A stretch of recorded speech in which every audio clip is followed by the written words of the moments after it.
अकोल्यातील एका 16 वर्षाच्या अल्पवयीन मुलीवर बलात्कार करणाऱ्या आरोपीला कठोर शिक्षा व्हावी या प्रमुख मागणीसाठी आज अकोल्यातील जिल्हाधिकारी कार्यालयावर सकल हिंदू समाजाकडून मोर्चा काढण्यात आलाय। हजारोच्या संख्येने नागरिक या मोर्चात सहभागी झाले होते। गणपती विसर्जनाच्या दिवशी तोहीद समीर नामक नराधमाने एका अल्पवयीन मुलीचे कुटुंबीय गणपती विसर्जनाला गेल्याची संधी साधत घरात जाऊन तिला चाकूचा धाक दाखवत तिच्यावर बलात्कार केला होता। दरम्यान या प्रकरणानंतर अकोल्यात संतापाची लाट पसरली होती।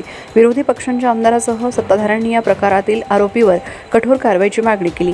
दुसरीकडे सकल हिंदू समाज आक्रमक झाला। आज अकोल्यात मुलीच्या लैंगिक अत्याचार प्रकरणाच्या निषेधात सकल हिंदू समाजाच्या वतीने हिंदू जनाक्रोश मोर्चा काढण्यात आला। दरम्यान या प्रकरणातील आरोपीला सध्या पोलिसांनी अटक केली, मात्र या आरोपीविरुद्ध कठोर कारवाई करण्यात येऊन त्याला फाशीची शिक्षा देण्याची मागणी मोर्चेकरी यांनी जिल्हाधिकारी यांना देण्यात आलेल्या निवेदनात केली आहे। या मोर्चात हजारो नागरिक सहभागी झाले होते। अकोल्यातील राजेश्वर मंदिर ते जिल्हाधिकारी कार्यालय असा हा मोर्चा काढण्यात आला आहे। या मुलीला न्याय मिळण्यासाठी आम्ही सगळे हिंदू एका ठिकाणी आलो आहे। ही 6वी घटना आहे अकोल्याची, याच्यावर न्याय झाला नाहीये। तरी आमची खूप प्रशासनाला विनंती आहे की यावेळेस माफी नको। आम्ही अकोल्यावासी, आम्हाला कुठलंच राजकारण नको, आम्हाला सुरक्षा पाहिजे आहे, आम्हाला आमच्या मुली सुरक्षित पाहिजे आहे आणि अकोल्याच्या मुली सुरक्षित पाहिजे आहे, एवढंच मागणं आहे। प्रशासनाला, प्रत्येक राजकारणाला, कोणत्याही राजकारणाला आहार न जाता आम्ही या मोर्चात यासाठी सामील झालो। आम्हाला आमच्या मुली सुरक्षित पाहिजे आहे। आमची मागणी हीच आहे की त्या कैद्याला फाशी झाली पाहिजे आणि त्या मुलीला जो त्रास होत आहे, जर ती संवेदना सगळं पाहून तिचं पाहणार, तिची जखम पाहणार किंवा तिचा त्रास पाहणार, तर सगळ्यांची इच्छा आणि करणारा सुद्धा पण एक पिता असू शकतो आणि एवढा मोठा नाही अकोला सुरक्षा खूप आवश्यक आहे। सुरक्षेला महत्व आहे आणि मुलींच्या आणि महिलांच्या पुढे नवरात्री येणार आहे। आपण घटस्थापना करतो, देवीला आपण श्रीचं रूप म्हणतो, तर ही काय दशा श्रींची आता यापुढे नाही। आता आम्हाला पुन्हा अशी घटना या अकोल्यात झालीच नाही पाहिजे, हीच आमची मागणी। आणि या मुलाला या दोषीला फाशीची शिक्षा झाली पाहिजे, अजून काहीच नको, फाशी झालीच पाहिजे। जी नाही सरिता शर्मा, अकोला रहिवासी। हे 6 तारखेला असताना त्या दिवशी सायंकाळच्या वेळेला अत्यंत एक अकोल्याकरांकरता एक काळा दिवस म्हणावा लागेल की दुर्दैवी एक अल्पवयीन मुलीवरती एक अतिप्रसंग करण्यात आला आणि तो व्यक्ती करणारा हा जिहादी होता। त्याला जवळपास 6 दिवस पोलिसांना सापडा। ज्यावेळेला अनेक वेगवेगळ्या संघटना, अनेक वेगवेगळ्या पक्षांनी निवेदन दिले असतील, मोर्चे काढले असतील, पण तरी देखील तो मिळून आला नाही। पण ज्या वेळेला सकल हिंदू समाजाची काल दुपारच्या वेळेला सकाळी त्यांनी जर सांगितलं की आम्ही आता उद्या आमचा सकल हिंदू समाजाचा एक मोठा भव्य दिव्य असा एक मोर्चा निघणार आहे आणि त्याच्यामध्ये हजारोच्या संख्येने आज आपल्या मोर्चामध्ये नागरिक, माता भगिनी, हिंदू बांधव सहभागी झालेले पाहायला मिळाले।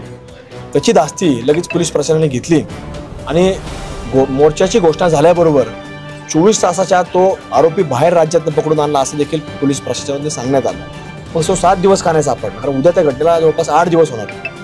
तो 7 दिवस का सापडला नाही? त्याला कोणते प्रशासन त्याला पाठीशी घालत होतं? त्यांच्यावर देखील कारवाई झाली पाहिजे। आणि दुसरी गोष्ट, लव जिहादच्या विरोधामध्ये हा कायदा महाराष्ट्रामध्ये लवकर होणं गरजेचं आहे, कारण की या घटना वारंवार वेगवेगळ्या ठिकाणी आपल्याला सातत्याने घडत असताना पाहायला मिळतात। ती मुलगी पाहिलं तर वास्तव्यास ती अल्पवयीन होती आणि ह्या घटना फक्त अकोल्यामध्येच नाही तर देशभरामध्ये अशा घटना आपल्याला घडत असताना पाहायला मिळतात। त्यामुळं त्याच्यावरती प्रतिबंध आणण्याकरता याच्यावरती कायदा हा तयार होणं गरजेचं आहे। कारण ही जी प्रवृत्ती आहे, ही प्रवृत्ती आपण जर पाहिलं तर ही कुठलाही म्हणजे वेगळं नसून की यांना फक्त कुठल्या तरी मुली अडकवणं, अडकून आपली संख्या वाढवणं आणि नंतर त्या मुलीचा उपयोग झाला की त्याला सोडून देणं, म्हणजे जी काय तिची अपत्य होतील ती स्वतःच्या नावाची होतात आणि मग त्या मुलांना अपत्याला सोडून देणं नाव लावून अशा प्रकारचा त्यांचा अजेंडा हा फक्त इथंच नाही तर देशभरामध्ये आपल्याला सुरू आहे। त्यामुळं हा एक कायदे प्रत्येक राज्याने पुढाकार घेऊन करणं गरजेचं आहे। त्यामुळे भविष्यामध्ये याच्यावरती लवकरात लवकर कसा कायदा तयार होईल, जसा गोहत्यावरती पूर्वी कायदा तयार झाला, मागच्या काही काळामध्ये गोवंश हत्यावर कायदा तयार झाला आणि पुढच्या काळामध्ये या लव जिहादच्या विरोधात हा कायदा तयार होणं फार अत्यंत गरजेचं झालेलं आहे। त्यामुळे आज अकोल्याकरांच्या भावना जर आपण पाहिल्या, विशेषतः महिला भगिनीच्या जर भावना पाहिल्या तर अत्यंत आक्रोश हा महिलांच्या मनामध्ये त्याने घोषणांमधून आपल्याला ऐकायला मिळत होता। त्यामुळं पोलीस प्रशासनाने याच्यामध्ये आमची मागणी, आम्ही आता जिल्हाधिकारी महोदयांना देखील भेटलो, त्यांना आम्ही सांगितलं, निवेदन देखील दिलेलं आहे की हा खटला चालवत असताना, याचा चार्जशीट बनवत असताना कुठलाही आरोपी सुटणार नाही याची खबरदारी घेतली पाहिजे आणि आरोपींनी अजून कोणाकोणाची मदत त्याच्यामध्ये वारंवार घेतलेली आहे ह्याचा देखील खुलासा त्या चार्जशीटमध्ये झाला पाहिजे, अशी मागणी आज आम्ही या ठिकाणी केली आहे।